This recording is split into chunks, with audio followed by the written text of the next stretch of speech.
The collection was actually started by my father. He purchased the first piece in 1947 and started out as a wedding gift for someone, and he liked Danish porcelain, and he started to pursue it thereafter. And he got in contact with some dealers in New York City early on, and when they found pieces that might be of interest, they would let him know. And in the case here, we see two pieces purchased by my father on either end, and the vase in the center by Gerhard Heilmann I found about 50 years later. The jar here is by Fanny Gardy, one of the top artists at Bingen Grøndahl, and the vase on the other end is by Karl Lisberg. That's a really nice example of Art Nouveau work.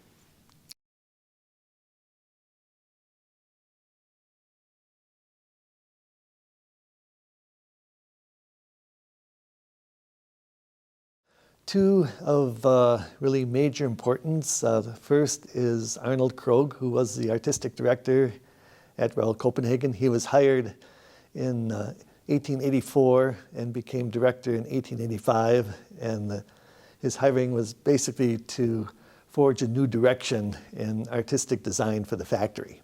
So he's responsible for the development of the underglaze painting, and there was a lot of experimentation at that period in time. And the plate on top with the herons, that's part of his very early work. And these early pieces are strongly influenced by Japanese art, as you can see in that particular plate. And the other artist of major importance, Petro Krohn, he was hired by Bingen Grøndahl, again, as their artistic director. And prior to 1888, Bingen Grøndahl produced primarily utilitarian items of little artistic merit. But Petro Krohn basically is responsible for the major change at Bingen Grøndahl. And he introduced what's known as the heron service. There's a plate here and a gravy boat with a heron, and that basically put Bingen Grøndahl on the map in terms of artistry. And he was also responsible for some little cups we see on top. They're two small Art Nouveau styled cups, very delicate.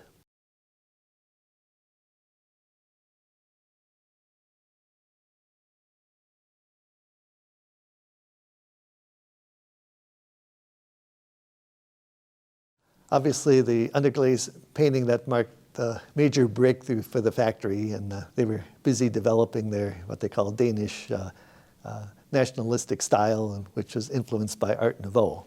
But at the same time, in 1886, there was work towards the development of crystalline glazes. And this was also being done at the Sèvres factory in Paris. But Royal Copenhagen has been generally credited with the development of the crystalline glazed pieces that we see here. And Valdemar Engelhardt was responsible for the crystalline glazes by and large. Adolf Clement from Sèvres worked at Royal Copenhagen briefly prior to that to develop the glazes. But these glaze pieces were produced from basically about 1892 well into the 1920s. And some of the early pieces were experimental, like the crab below. So with these new glazes, they were trying to apply them to different shapes, different forms. And some of these had silver mountings, as you see in the center. And that the vase in the center, you can see that it's also variegated, so it's incised. So this allowed the glaze to flow. So this is another technique that the factory relied on, the development of new vase forms to enhance the crystalline glazes. And they also a small pendant next to the vase here with the crystalline glaze and the silver mounting.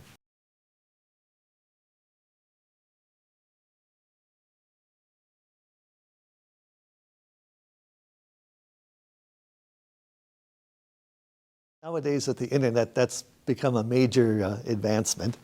And I've been able to locate and purchase a lot of pieces through eBay. One example here with the heron. And of course, with the advent of online services like eBay, there are also now online auctions. And the large vase below, that came from an auction house in Paris. And that vase was actually exhibited in 1888 in Copenhagen, the first point in time in which the underglazed works were exhibited formally. And the large charger there, that I found in person in Copenhagen. It's always nice when you can walk into a shop and actually spot something. And I usually make up my mind within about 5 seconds. Either I like it or I don't. I'm not one to hem and haw. But interesting story with the small vase on top. My father purchased that probably around 1950. He saw that on one of his trips to New York City at an antique shop. I don't recall if it was on 6th Avenue, 7th Avenue. And he took the train to New York to get there. He took the train back, and he regretted not purchasing this little vase when he saw it. So when he got home, he went to the library, got a copy of the New York City phone book, and he put together a form letter that he sent to about 20 of the antique shops on 6th and 7th Avenue where he thought he saw this little vase. And lo and behold, about a week later, one of the dealers responded back and he said, "I think I have what you're looking for." Little vase was $12 with about 35 cents for postage. And it happens to be by one of the rare artists at Royal Copenhagen, Joanna Opperman, who worked at the factory for just a very short period of time.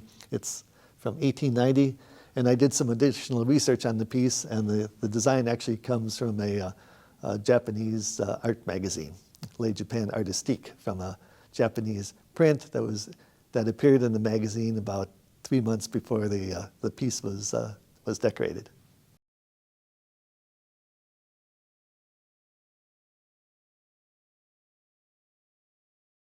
Five pieces here were all exhibited, shown, and sold at the Chicago World's Fair in 1893. And there are 3 different artists represented here: Carl Mortensen, Gerhard Heilmann, and Olaf Jensen. Olaf Jensen did the jar in the end, again, which looks very Japanese. And the large charger with the frog is by Mortensen. That was actually a central focus piece in the exhibition. We've got a photo here that perhaps you can see that as well. And then the vase here is particularly unusual. The surface of the vase has been carved away to reveal these storks in relief. So that's an unusual technique. Typically what they would do is they would add the soft paste porcelain on top of the form to build out the subject matter. But here it was actually carved away.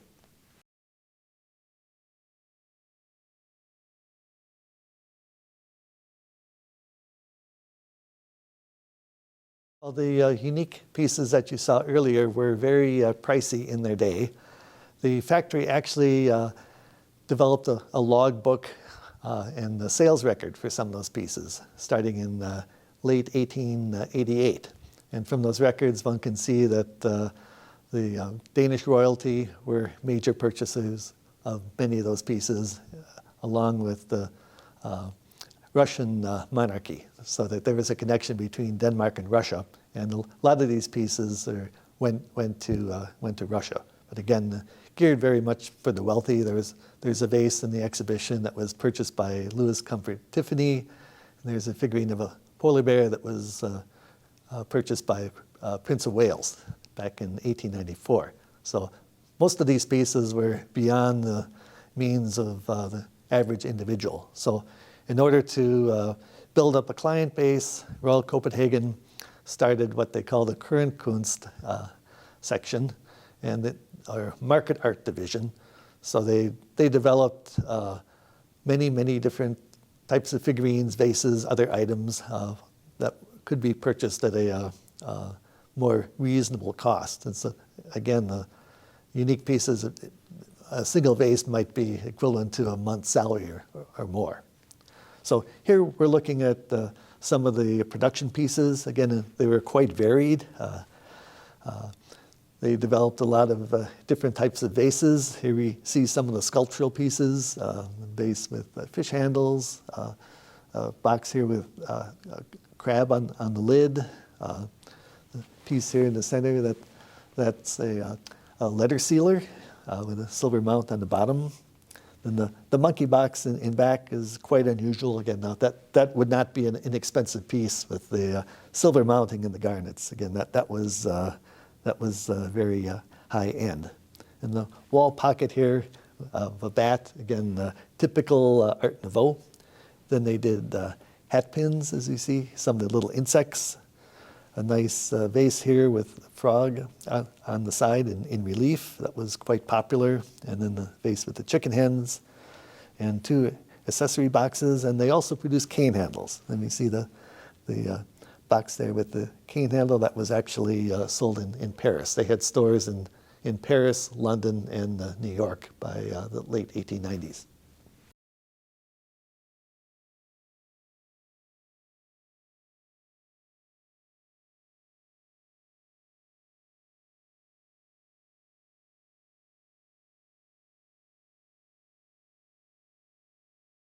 Well, Copenhagen started way back in 1775 and Bing and Grøndahl in 1853. And I mentioned earlier about the exhibition in Copenhagen in 1888, so that's when Bing and Grøndahl and Royal Copenhagen basically confronted themselves. The exhibits were side by side, so they became competitors from that point onward. And Bing and Grøndahl basically started to develop the underglaze technique that Royal Copenhagen had used. And in 1897, Bing and Grøndahl was actually accused of plagiarizing or copying works that Royal Copenhagen had produced using the underglaze technique. So they were very much frowned upon by the art critics. So the company needed to chart a new course of direction, much like Arnold Krogh charted for Royal Copenhagen in 1885.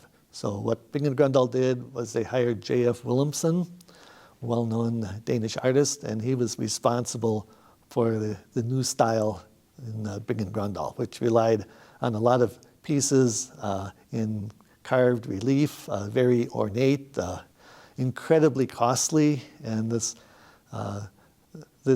effort proved very successful, and the Bing and Grøndahl in 1900 received the Grand Prix at the Paris World's Fair, and they, at that point, surpassed their previous competition.